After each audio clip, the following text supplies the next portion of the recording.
2026ஆம் ஆண்டில் முதல் சனி பிரதோஷ விரதம் பிப்ரவரி 14ஆம் தேதி அன்னைக்கு வந்திருக்குதுங்க.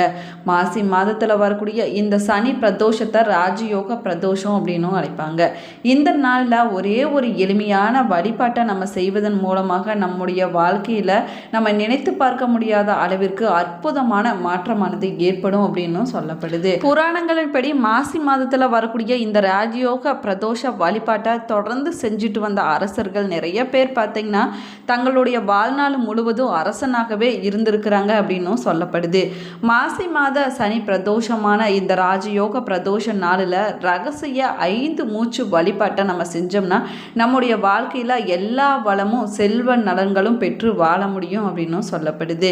இன்றைய நாளில் நம்ம என்ன செய்ய வேணும், 5 மூச்சு வழிபாடு என்றால் என்ன, வாழ்க்கையை மாற்றக்கூடிய இந்த அற்புதமான வழிபாட்டை நம்ம எப்படி செய்ய வேணும், சனி பிரதோஷ நாளில் என்ன செய்ய வேணும், எப்படி விரதம் இருந்து எப்படி வழிபட வேணும், சிவன் கோவிலுக்கு நடக்கக்கூடிய சிவ பூஜைகளுக்கு என்ன பொருட்களை வாங்கி கொடுத்தால் நம்ம நினைத்த காரியம் நிறைவேறும் என்பதை பற்றி தான் இந்த பதிவில் நம்ம விரிவாக பார்க்க போகிறோம். வீடியோவை ஸ்கிப் பண்ணாமல் முழுசாக பாருங்கள்.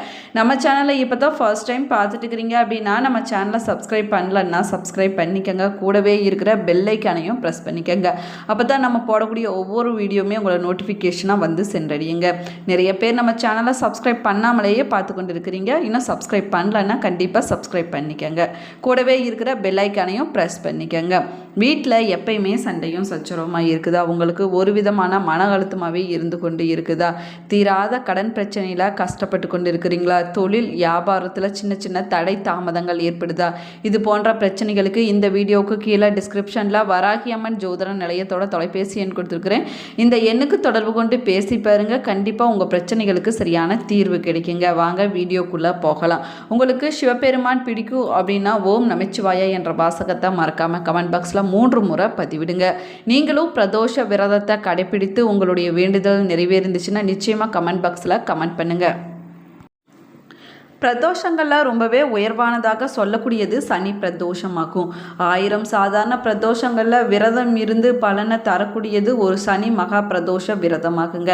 எப்படிப்பட்ட துன்பங்கள் வந்தாலும் சரி, கஷ்டங்கள் வந்தாலும் சரி, கிரக கோளாறுகள் இருந்தாலும் சரி, மோசமான கர்ம வினைகள் இருந்தாலும் சரி, அது அனைத்தையுமே போக்கக்கூடிய அளவிற்கு அளவில்லாத புண்ணிய பலன்களை பெற்றுக் கொடுக்கக்கூடியது இந்த சனி மகா பிரதோஷ வழிபாடாகுங்க. தெய்வீக அருளை அள்ளித்தரக்கூடிய இந்த சனி பிரதோஷமாகும். இந்த நாளில் இந்த ஒரு எளிமையான வழிபாட்டை நம்ம செஞ்சுட்டு வந்தோம் அப்படின்னா கோடீஸ்வர யோகமானது உண்டாகுங்க. மேலுமே பார்த்தீங்கன்னா 5 மூச்சு அதிர்ஷ்ட வழிபாடு என்பது ஒரு மிகச்சிறந்த வழிபாடாகுங்க. ஆனால் இது ரொம்பவே சக்தி வாய்ந்த வழிபாடு அப்படின்னும் சொல்லப்பட்டிருக்குது. இந்த வழிபாட்டை முழு நம்பிக்கையோடு செஞ்சுட்டு வந்தோம்னா அதனுடைய முழு பலனையும் நம்மளால் பெற முடியுங்க. இதன் பலன் நிச்சயமாக நீங்கள் ஆச்சரியப்படக்கூடிய வகையில் அமையும் அப்படின்னும் சொல்லப்படுது. பிரதோஷ நாள், அதாவது இன்றைய நாளில் மாலை 5:30 மணி முதல் 7:30 மணிக்குள்ளான நேரத்தில் உங்கள் வீட்டிலையோ இல்லைன்னா கோவில்லையோ சிவலிங்கம் இல்லைன்னா சிவனுடைய படத்துக்கு முன்னாடி உட்கார்ந்து முதலில் உங்களுடைய கண்களை மூடி நீங்கள் அமைதியாக உட்கார வேணுங்க. இப்பொழுது உங்களுடைய மூச்சை மெதுவாக உள்ளே இழுத்து மெதுவாக வெளியில் நீங்கள் விட வேணும். இதை 5 முறை செய்ய வேணுங்க. ஒவ்வொரு மூச்சின் போது இந்த ஒரு குறிப்பிட்ட விஷயத்தை மனதுக்குள்ளே நீங்கள் நினைத்து கொள்ள வேணும். மூச்சை இழுக்கும்போது வெளியில் விடும்போது இந்த விஷயங்களை நீங்கள் கண்டிப்பாக சொல்ல வேணுங்க. நீங்கள் முதல் தடவை மூச்சை இழுத்து வெளியில் விடும்போது என் கவலைகள் அனைத்தும் வெளியில் போய்விட வேணும் அப்படின்னு மனதுக்குள்ளே நினைத்து வெளியில் விட வேணுங்க. 2வது முறை மூச்சை இழுக்கும்போது என் பயம் அனைத்துமே வெளியில் போய்விட வேணும் அப்படின்னு நினைத்து கொண்டு நீங்கள் மூச்சை வெளியில் விட வேணும். 3வது முறை நீங்கள் மூச்சை இழுத்து வெளியில் விடும்போது எனக்கு இருக்கக்கூடிய தடைகள் அனைத்துமே வெளியில் போய்விட வேணும் அப்படின்னு சொல்ல வேணுங்க. 4வது முறை நீங்கள் மூச்சை இழுத்து வெளியில் விடும்போது என் வாழ்க்கையில் நல்ல மாற்றமானது வர வேணும் அப்படின்னும் நீங்கள் சிவபெருமானிடம் வேண்டிக் கொள்ள வேணுங்க. 5வது முறை மூச்சை இழுத்து வெளியில் விடும்போது என் வாழ்க்கையில் அதிர்ஷ்டமானது ஏற்பட வேணும் அப்படின்னு நீங்கள் வேண்டிக் கொள்ள வேணுங்க. இப்பொழுது உங்களுடைய வலது கையை மார்பின் மீது வைத்து ஓம் நமச்சிவாய என்ற மந்திரத்தை உங்களுடைய கண்களை மூடி நிதானமாக 11 முறை சொல்ல வேணுங்க. அதற்கு பிறகு நீங்கள் என்ன வேண்டுதல் வைக்க வேணும் அப்படின்னு நினைக்கிறீங்களோ அந்த வேண்டுதலை மனதார வேண்டிக் கொள்ள வேணுங்க. இந்த வேண்டுதல் சிவனுடைய அருளார நிறைவேறி தொடங்கிவிட்டது அப்படின்னு நம்பிக்கையோடு உங்களுடைய மனதுக்குள்ளே நீங்கள் நினைத்து கொள்ள வேணும். அதற்கு பிறகு கொஞ்ச நேரம் அமைதியாக நீங்கள் வீட்டிலேயோ இல்லைன்னா சிவன் ஆலயத்திலேயோ அமர்ந்திருக்க வேணுங்க. பிரதோஷ நாளன்னைக்கு இந்த வழிபாட்டை நம்பிக்கையோடும் பக்தியோடும் செஞ்சுட்டு வந்தீங்கன்னா உங்களுடைய வாழ்க்கையில் நல்ல மாற்றமானது ஏற்படுங்க. உங்களுடைய வாழ்க்கையில் உயர்வு ஏற்படுவதை யாராலுமே தடுக்க முடியாது. இந்த வழிபாட்டை இன்று மட்டும் இல்லைங்க, ஒவ்வொரு பிரதோஷ நாளிலையுமே பிரதோஷ வழிபாட்டின் வேலையிலும் நீங்கள் செய்ய வேணும். இப்படி நீங்கள் செய்வதனால சிவபெருமானுடைய அருளானது உங்களுக்கு பரிபூர்ணமாக கிடைக்கும் அப்படின்னு சொல்லப்படுது. பிரதோஷங்களில் ரொம்பவே முக்கியமான அதிக ஆற்றல் நிறைந்த பிரதோஷமாக சொல்லக்கூடியது சனி மகா பிரதோஷமாகும். மற்ற கிழமையில் வரக்கூடிய பிரதோஷங்களில் விரதம் இருக்க முடியாமல் போனாலும் பரவாயில்லைங்க. சனி பிரதோஷ நாளில் விரதம் இருந்து சிவபெருமான வழிபட்டீங்க அப்படின்னா அனைத்து விதமான துன்பங்களும் நீங்கிவிடும் அப்படின்னு ஐதீகமாக சொல்லப்படுது. மேலுமே பார்த்தீங்கன்னா சிவபெருமான வழிபடுவதற்கு உகர்ந்த விரதங்களில் ஒன்றாக சொல்லக்கூடியது பிரதோஷ விரதமாகுங்க. எத்தனை தோஷங்கள் இருந்தாலும் பிரதோஷ நாளில் சிவனை வழிபடுவதன் மூலமாக அந்த தோஷங்களானது விலகிவிடும் அப்படின்னு சொல்லப்படுது. ஒவ்வொரு மாதமும் வளர்ப்பிறை மற்றும் தேய்பிறையில் வரக்கூடிய திரியோதசி திதி அன்று மாலை 4:30 மணி முதல் 6:30 வரையிலான காலத்தை பிரதோஷ காலம் அப்படின்னும் அழைக்கிறாங்க. சனிக்கிழமையில் வரக்கூடிய பிரதோஷத்தை சனி மகா பிரதோஷம் அப்படின்னும் சொல்கிறாங்க.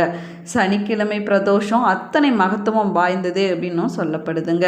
2 முறை வரக்கூடிய பிரதோஷ நாட்களில் வழிபட முடியாதவங்க ஒரு ஆண்டின் அபூர்வமாக வரக்கூடிய சனிக்கிழமை பிரதோஷத்தன்னைக்கு வழிபாடு செய்வது ரொம்பவே முக்கியமானதாக சொல்லப்பட்டிருக்குதுங்க.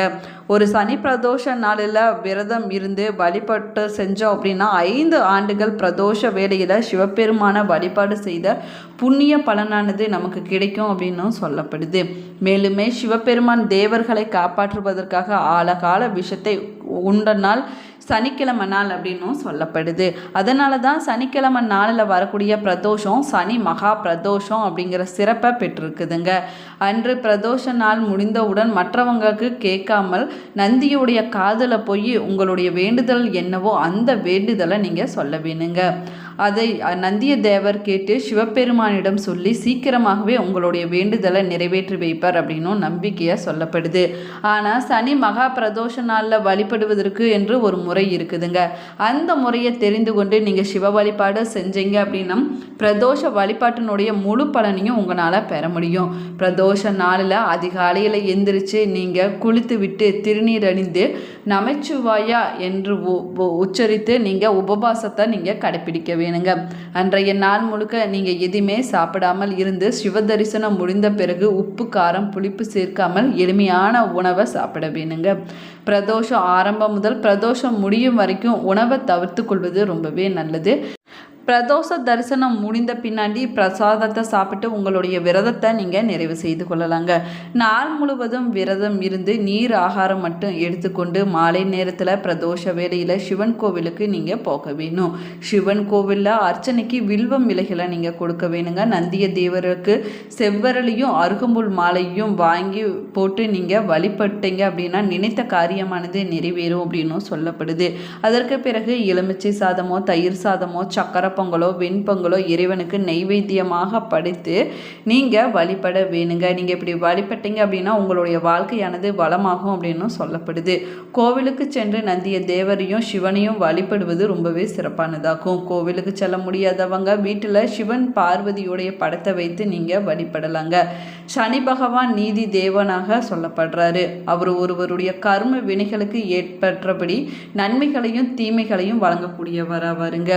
தோஷம் ஒருவரை பிடிக்கும்போது வாழ்க்கையில் பலவிதமான துன்பங்களும் தடைகளும் ஏற்படுங்க.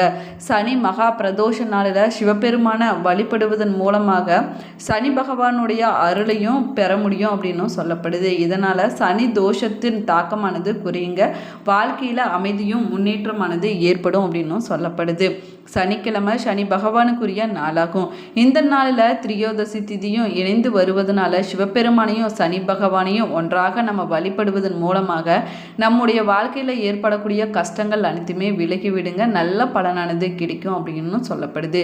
சனியினுடைய பார்வையால் ஏற்படக்கூடிய கெடு பலன்கள் அனைத்துமே நீங்குவது பிரதோஷ வழிபாடு செய்வது ரொம்பவே சிறப்பானதாகும். இந்த பதிவு உங்களுக்கு பயனுள்ள தகவல்களை கொடுத்துருக்குன்னு நினைக்கிறேன். இந்த பதிவு உங்களுக்கு பிடிச்சிருந்தால் லைக் பண்ணுங்கள், ஷேர் பண்ணுங்கள், கமெண்ட் பண்ணுங்கள். இன்னும் நம்ம சேனலை சப்ஸ்கிரைப் பண்ணலன்னா சப்ஸ்கிரைப் பண்ணிக்கோங்க. கூடவே இருக்கிற பெல் ஐக்கானையும் ப்ரெஸ் பண்ணிக்கோங்க. Thank you friends.